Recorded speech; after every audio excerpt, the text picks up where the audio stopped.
Hello and welcome to nanalalacrafts. Today we're going to do an egg tree.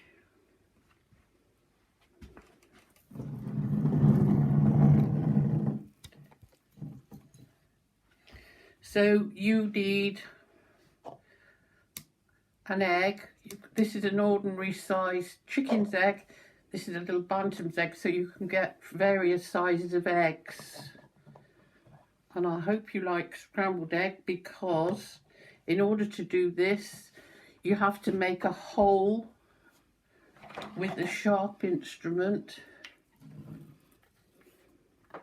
that end and that end, and then blow,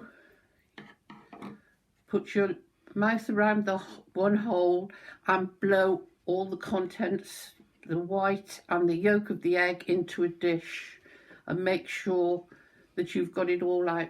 You can actually run the tap through the water through the egg to make sure that it's clean, but make sure that it's dry as well when you've run the water through. So you've got your egg, then you can, one of the ways you can do it is to paint it. This is poster paint. When you've painted it all,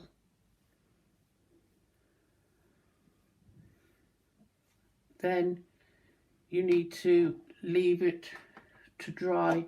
And that's why I don't throw any little yogurt pots away, because they're ideal for something like this, where you can leave it on that stand to dry. When the egg's dry, there are various ways you can decorate it. This one has got buttons and a piece of pipe cleaner twirled around the egg. When you have finished decorating it, I'll tell you how to make the hanger so that it will go on the tree. This one was an Easter theme. As I've said before, I quite like working in themes, so you can do this one for Easter. I'll be doing one later on Christmas. So we've got a little chick which I've cut out and decorated with a feather, and these are sequins, chicks, egg, rabbit. This is another one, just using sequins which are in strips. That's quite effective. Maybe you want to think of a character that the child is particularly interested in. My Little Pony, or unicorns, those sort of things, minions. Cut them out and stick them on.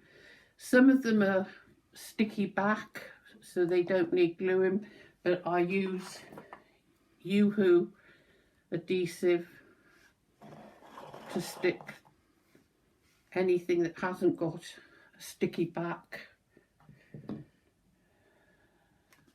This is one I made earlier today, so I've had scrambled egg today. These are petals which I have pressed in a, you can get these, buy these are presses where you put your leaves or your petals or flowers in, tighten up the screws so it presses really hard.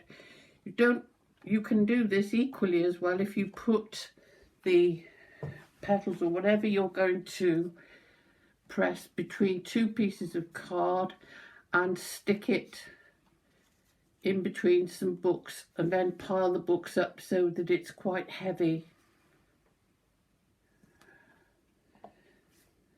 This is another one with just single sequins stuck with the Yoo-hoo.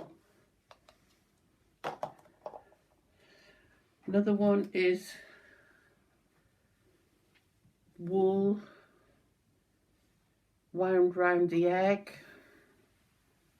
This one,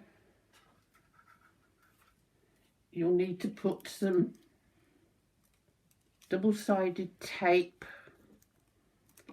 around the egg.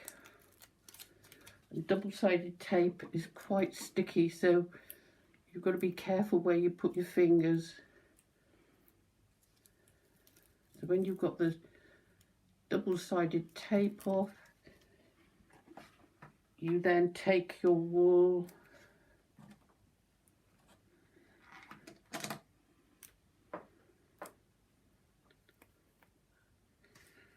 and you start to wind it around the egg.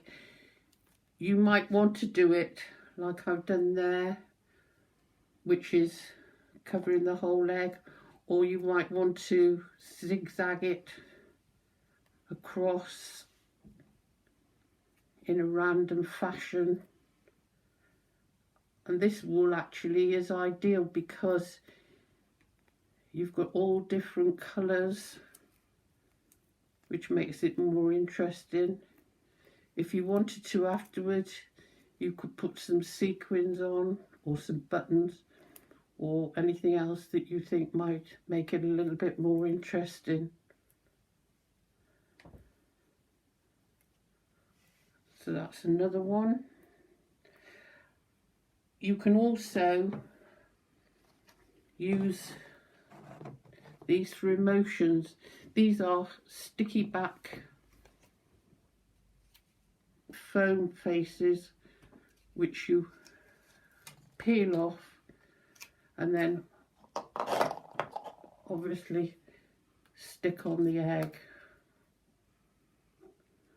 And another good talking point. Or you can get these faces which can be printed off from the internet.